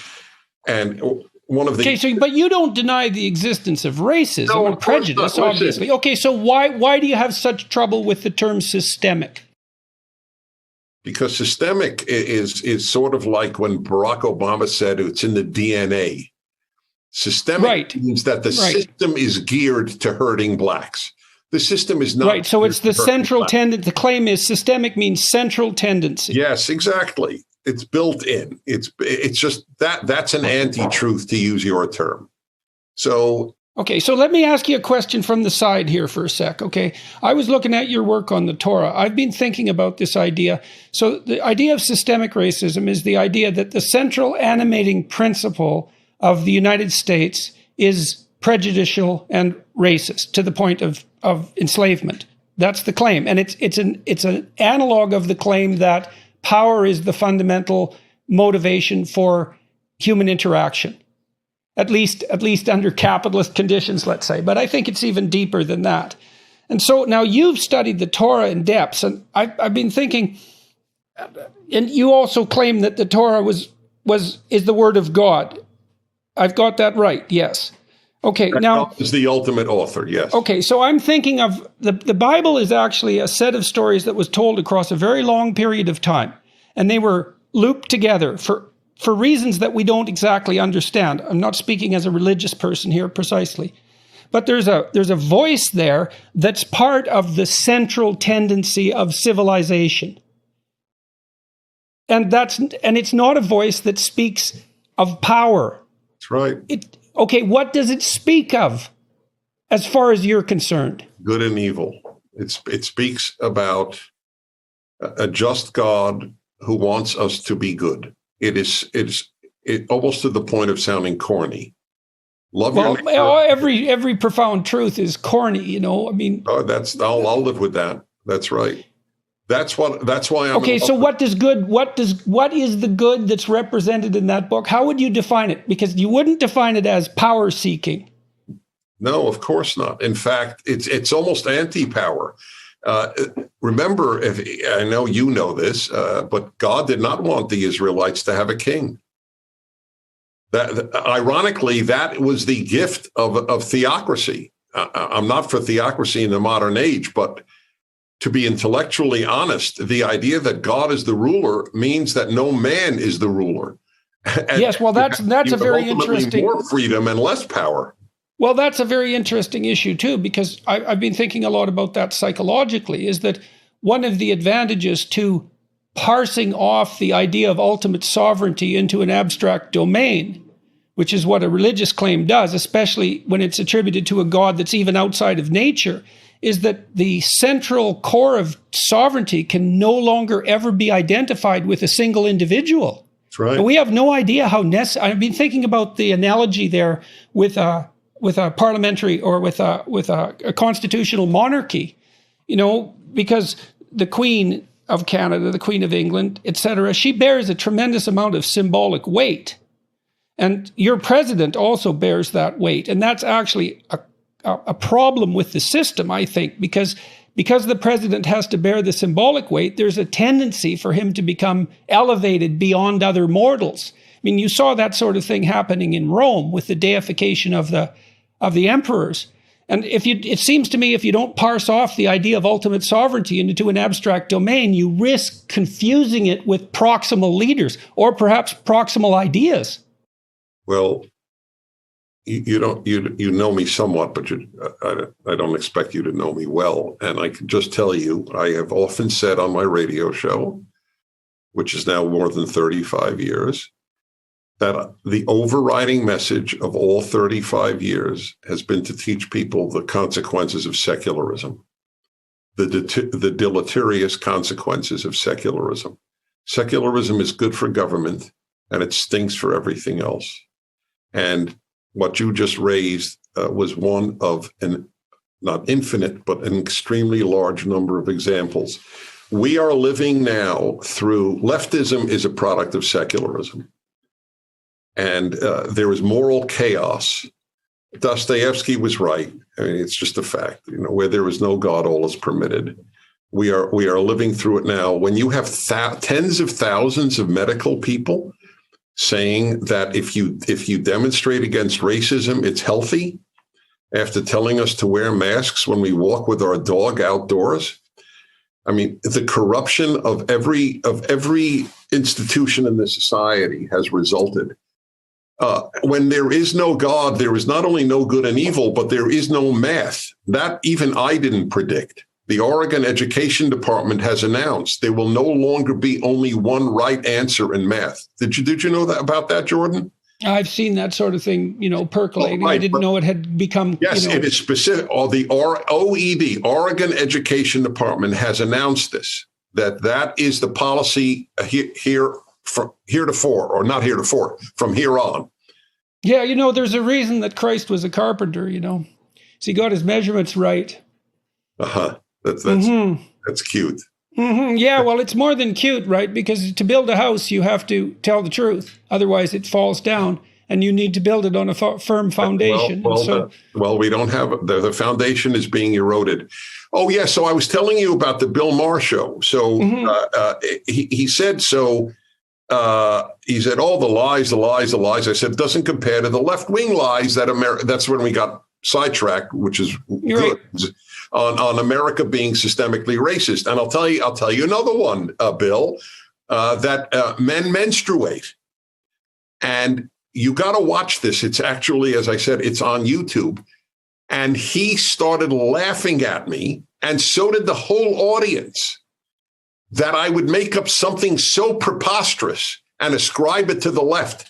This is October of 2019, that leftists, his audience and he, were laughing at the idea that anybody would say men menstruate. Now, if you deny men menstruate, you are a hater and you will be removed from public life.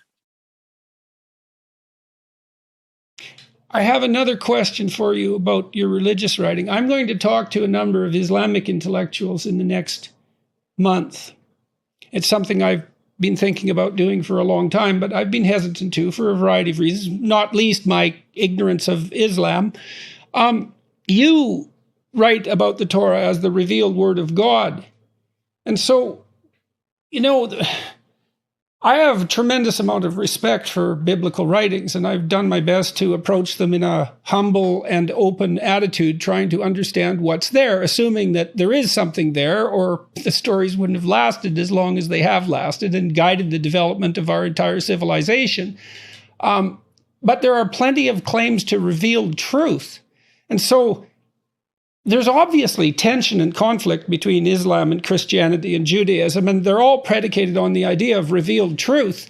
And when you make a claim for revealed truth, how do you distinguish it from other claims of revealed truth, or how do you adjudicate between the claims? Because the way we adjudicate between the claims is through war, and that's not all that helpful at the present time. You adjudicate in this regard. I think you adjudicate using common sense. You would by their fruit you shall know. That's from the New Testament, and I'm a big fan of that phrase and that verse.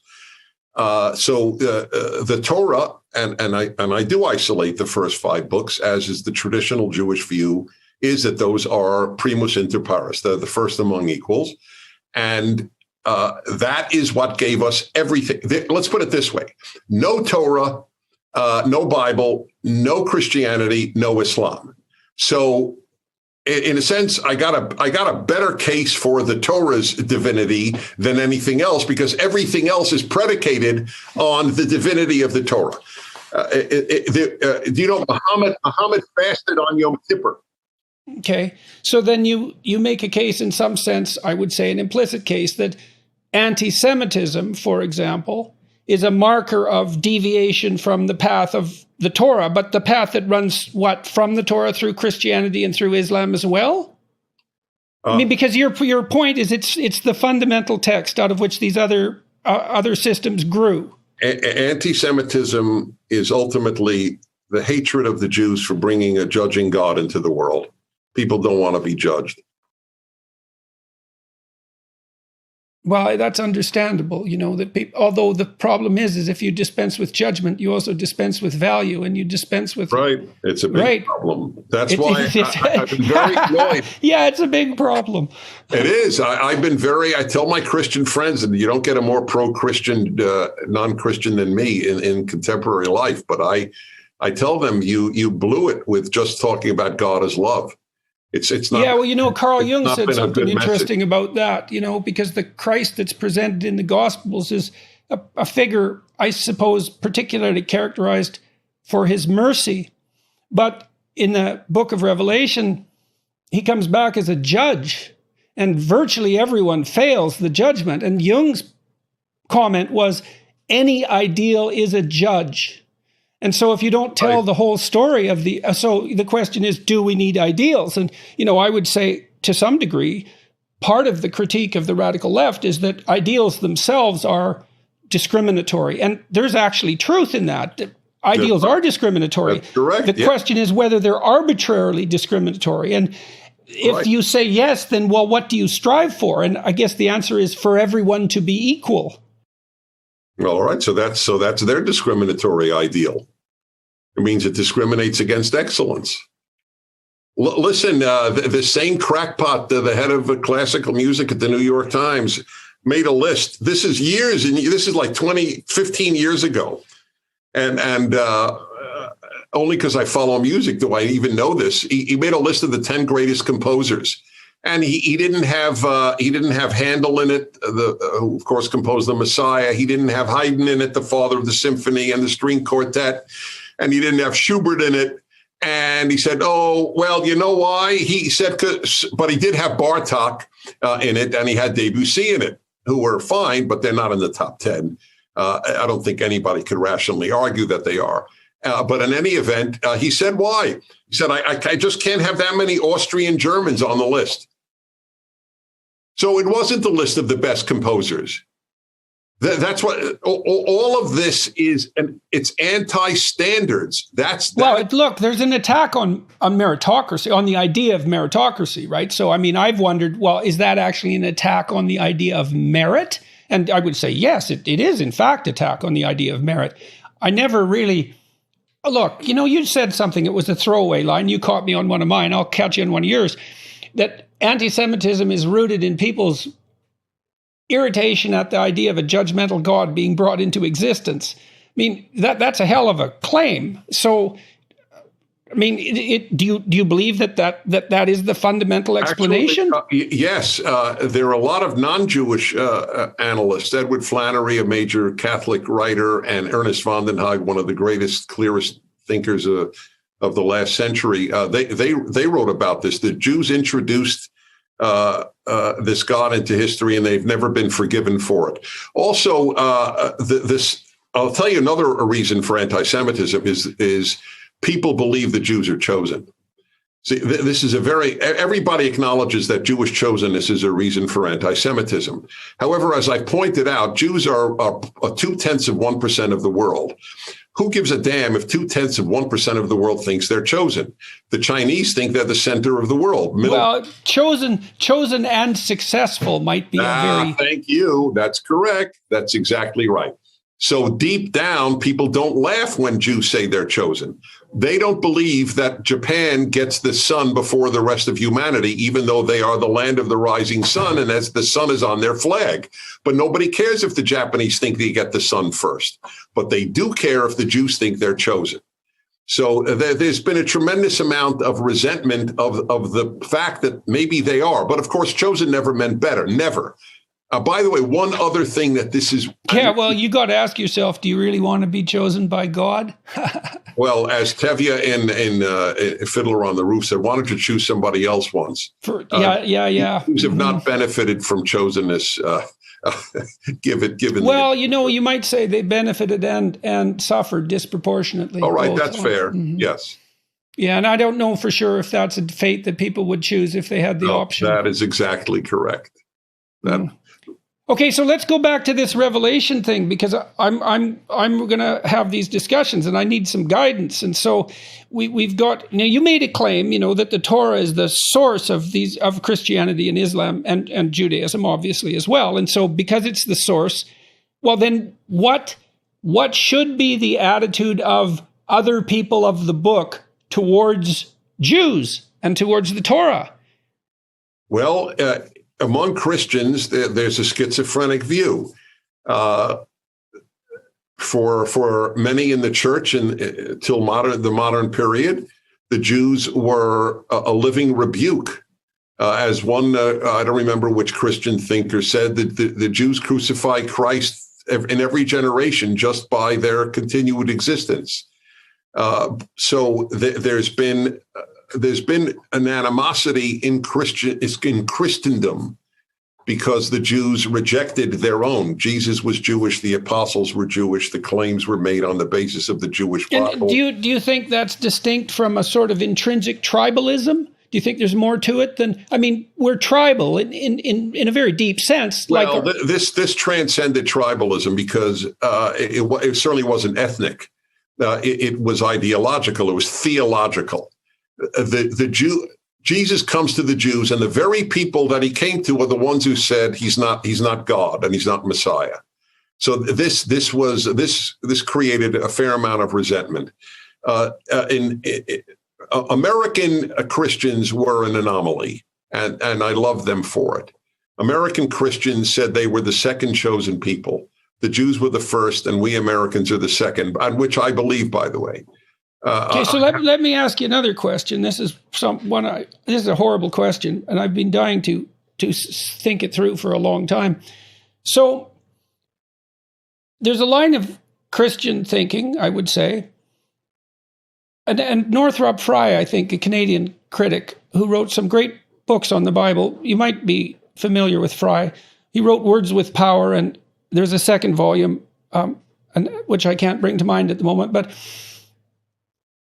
he thought about the Torah as the story of the sequential rise and failure of the state, and that the New Testament was a consequence of the emergence of the idea that salvation was to be found through the individual and not through the state. And that seemed to me to be parallel with the tension in the Old Testament between dogma and the prophets. So is it the case? Is there a difference between Judaism and Christianity with regards to the degree to which the state is seen as the primary mode of redemption? And is that tangled up with the conflict in Israel? Well, there are a lot of issues that are entangled in one. First of all, you should know that salvation plays a minimal role in Judaism. And I know biblical Hebrew very well, and I cannot think of even the term salvation. Second, it seems to be more like the promised land. Well, Judaism is earthbound. There's a tremendous belief in the afterlife, but it plays minimal role in the Torah, because as soon as you start focusing on the afterlife, the fear is that you won't focus on this life. And Judaism is extremely this life focused. Secondly, this is a very important point, and is actually my biggest single reason for my adoration of the Torah and Judaism.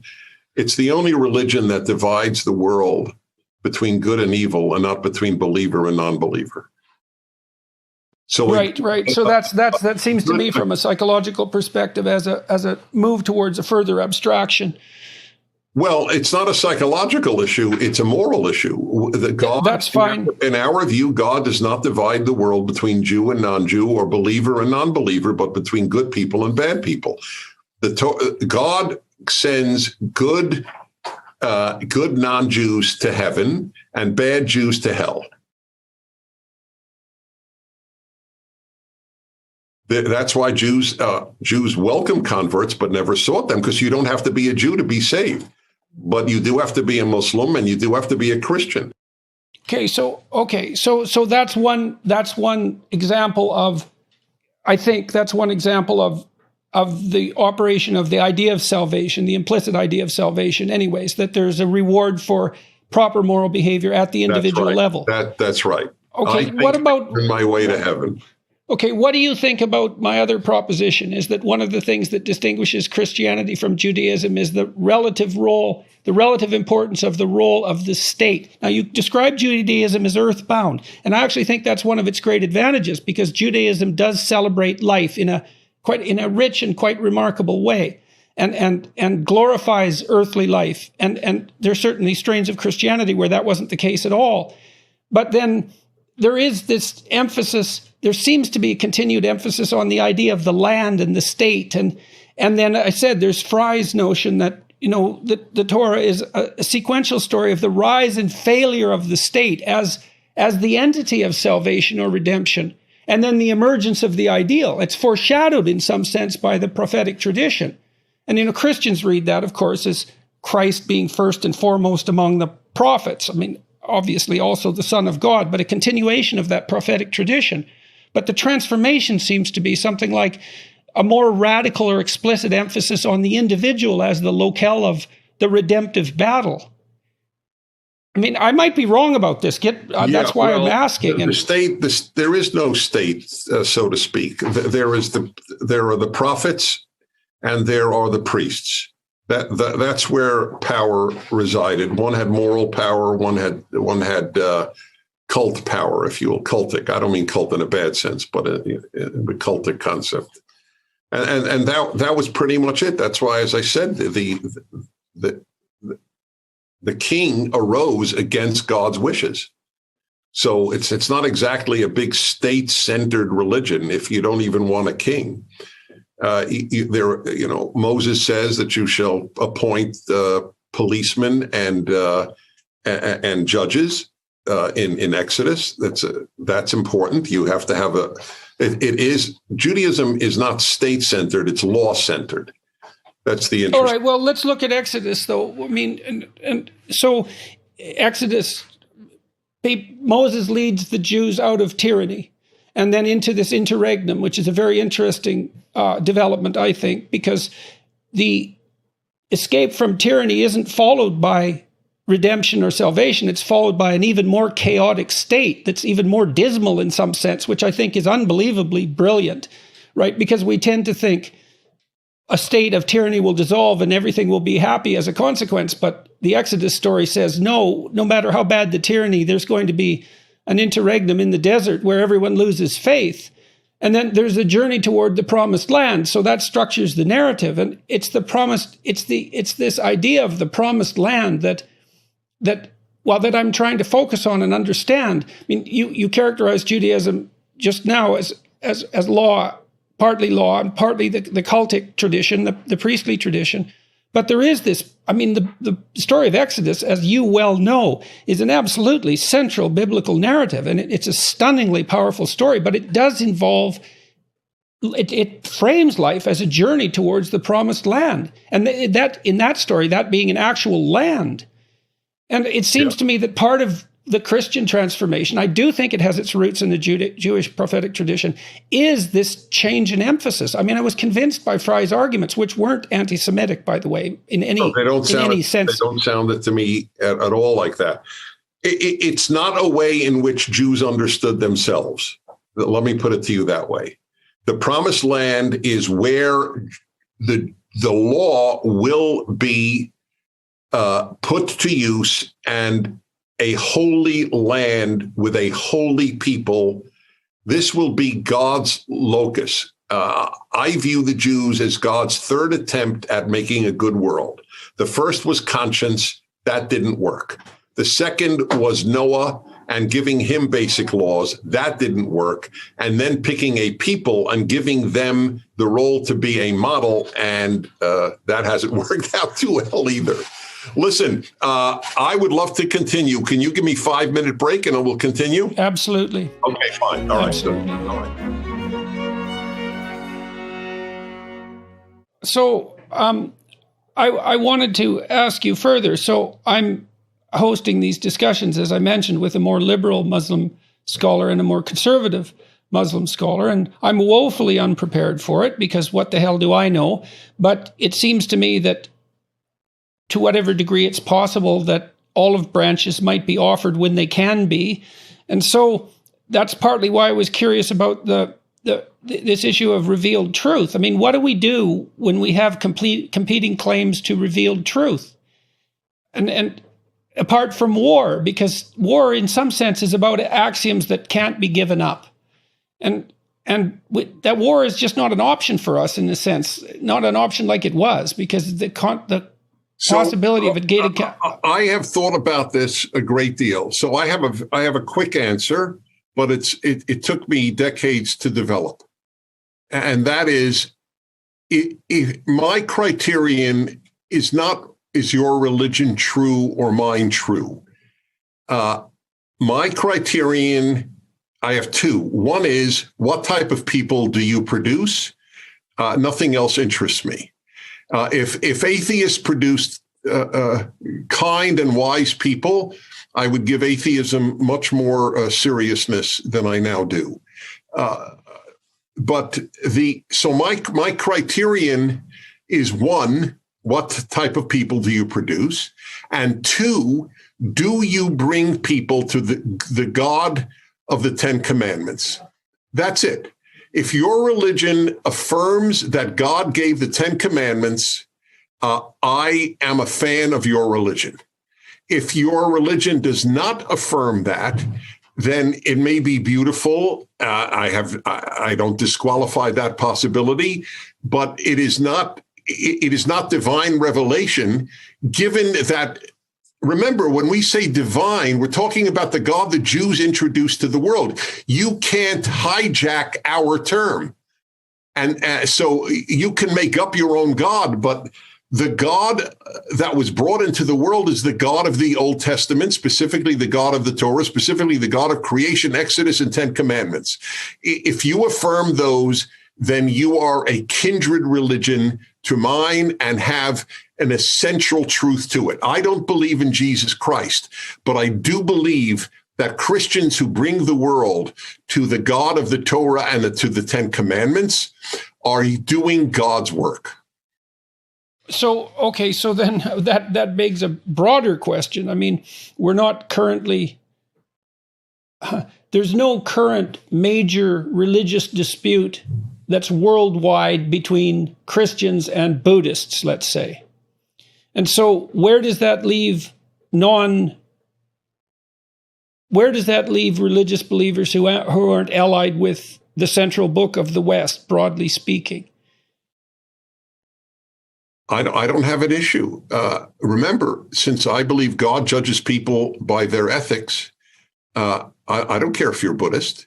If Buddhism has created in you a good person and given you wisdom. I see. So you're using adherence to the 10 Commandments as an explicit description of what constitutes ethical good, essentially. Right. Yes, it is. But I admit, I fully acknowledge Buddhists are not teaching the 10 Commandments as such.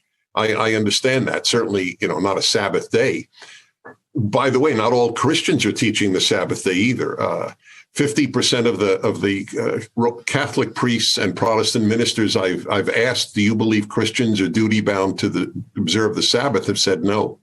So what do you think about, Christ was asked, this is outlined in the New Testament, which of the commandments he thought was first and foremost, which is an interesting question, right? Because it posits that there's a central ethic that manifests itself across the 10 rules that's still implicit. And Christ had an answer to that. Right, love God and love man. Yes, which is, quite an answer. And what was the comment? And no one dared ask him any more questions after that, which I think is quite comical. And it's one of those little markers that makes you think that something was really going on. It's because the story is so interesting. But I mean, in Buddhism, is there an implicit ethic that matches the ethic that's implicit in the 10 Commandments? Right. And of course, there are many more commandments than 10. I happen to have studied Buddhism in England under a Buddhist professor, Trevor Ling. And my take, and I'm not an expert in any way, but I have some understanding, I think, of Buddhism. This is not its question. Its question is ultimately how to avoid suffering in this world and to reach the light or whatever nirvana would be translated as Buddha, whichever term you use, Sanskrit or otherwise. So, for example, he said, and by the way, it changed my life.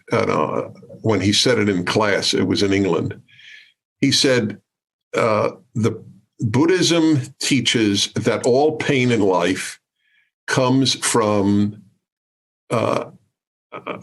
desires and expectations that are not fulfilled, or even not fulfilled, just from desires and expectations. It changed my life because from that day to this, and I've written a book on happiness and I wrote a chapter on this, I have no expectations, and it is one of the reasons I'm happy. Everything, therefore, if I wake up tomorrow without an aneurysm, I think I'm the luckiest guy in the world. So I adopted the. And do you think that's equivalent in some sense to like subverting your will to the will of God? Is that the same idea? No, nothing to do with God. Zero to do with God. As far as I'm concerned, it's pure luck. If I'm hit by a drunk driver tomorrow or not is a matter of. That isn't what I meant, Dennis. I must have phrased the question improperly. Is the Buddhist idea that desire, expectation is the cause of suffering, is that analogous to the idea that in Judaism and Christianity that people give up their own egotistical will and follow the will of God? It's an interesting read. I don't know because, let's see, I'll tell you why, at least for Judaism. I can't speak for Christians. And this was the second part, which I rejected. I accepted dropping expectations. It was to me brilliant. I utterly rejected dropping desires. I desire a family. I desire a cure for cancer. The list of desires I have is endless. And certainly Judaism would never want me to drop desires. Well, and Buddha, Buddha reached nirvana, but then in some sense came back to bring the population along with him. He had desires. So I wonder if it's more a matter of like desires that are ego predicated or desires that are an expression of arbitrary power, let's say. Well, that's a great question to ask a Buddhist. I will tell you this. I was blessed. My first 10 years of radio, one of my shows was as the moderator of three clergy, a priest, minister, rabbi, different ones each week. And after 5 years, I did it for 10 years. I invited Buddhists and Muslims and Mormons and every religion on earth. I asked a Buddhist one night, I want to understand if I have a correct read of Buddhism and its ideal. He was a monk, so I knew I couldn't ask him about a wife or children. But so I said, if your brother died, would the ideal Buddhist response be no sadness? And he said, that is correct. The ideal Buddhist response would be things live and things die. And that detachment. Yes. And then that begs the question, well, do you remain inactive in the face of suffering? And it would seem to me that you do. Right. But then that begs the question of why Buddha didn't just stay in nirvana when he had the opportunity. It's an excellent question. So listen, I'm okay with inconsistency. Yeah. Look, fair enough, and we're not going to iron all this out. But so let's, if you don't mind, maybe we could go back to this Islamic issue. So, what do you see as a pathway? I know you don't know the answer to this, and no one does. But you've thought about these things a lot, and you're a profoundly religious person, and like, what's the proper attitude towards peace? If I'm having a dialogue with these Islamic scholars, I have lots of people who view my YouTube videos and read my books in the Islamic world. And I'm happy about that. I'm pleased about that. And, many of them were annoyed, for example, when I talked to Ayaan Hirsi Ali. And they said, well, you should talk to some other Muslims. I thought, well, I know that. And so I've decided to go ahead and do that.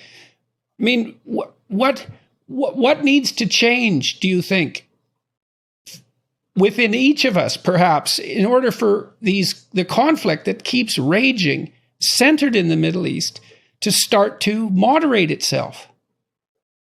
And how do we open the door to that? I gave my answer earlier. The day, look, here's a rhetorical question.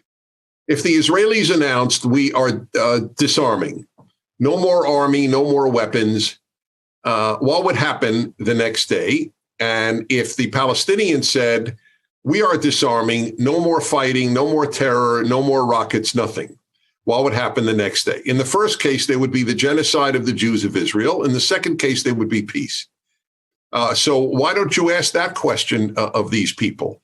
What would happen if both sides announced that they are completely disarming? What would happen the next day? Do they really believe that there is genocide against the Palestinians? I think there are 8 times as many Palestinians today as when Israel was founded. This is the worst attempted genocide in the history of genocide.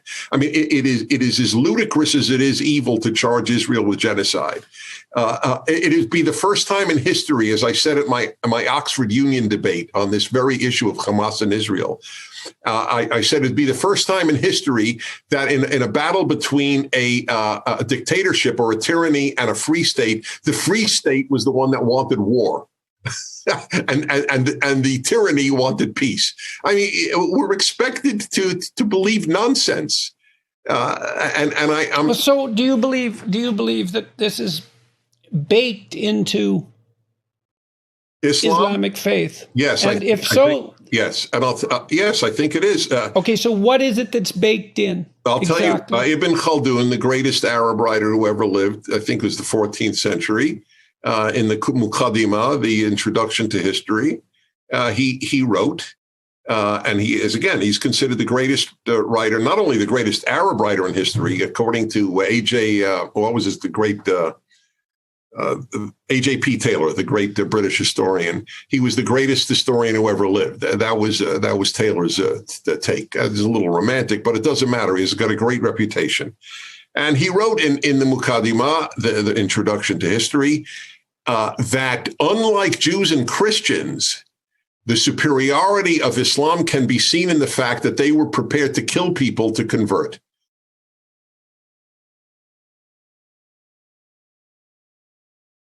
That's baked in. Well, so then where exactly does this leave us, let's say, on the road to peace? So if I said, I'm going to talk to these guys, and I don't know what will come out of that, maybe we could have a conversation with you and them. I would love it. I've dialogued with Muslims. I know. I'm not questioning your intentions. I would love it. And listen, the bigger question to me is not, is it baked in? Is Islam reformable? This Lord, was it the Lord Acton? No, another, maybe been Lord Acton. The British viceroy in Egypt in the 19th century said, Islam reformed is Islam no longer. That's not true with Christianity, which obviously did go through a reformation and stayed Christian. Although I don't know if Catholics would fully agree with that, but nevertheless, that. Yes, well, but we also don't know if that meant the dissolution of Christianity over the long run. That's correct. So, that is a very fair question. I don't have an answer. It may well be that if Christianity really does survive, it will be African Christians who make it possible.